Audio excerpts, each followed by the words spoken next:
EV&ESS Expo, 28th to 30th of April 2022, Chennai Trade Center. Hello, this is Ajay Kaushik from IndiGreen Technology.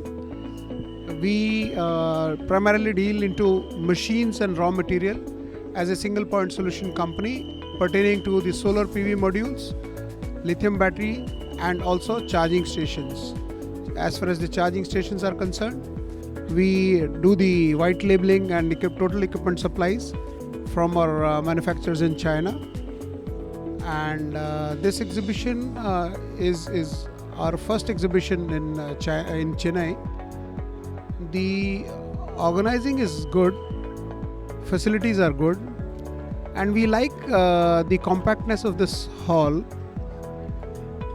Although as far as the footfall or the potential clients has not been very encouraging the way we were expecting to happen, but nevertheless I think this is a good beginning, and organizers are really doing a good job. Hope in the years to come, because the EV sector is evolving here, and I'm sure in the years to come this show is going to be a great show, and we wish them all the very best. Thank you.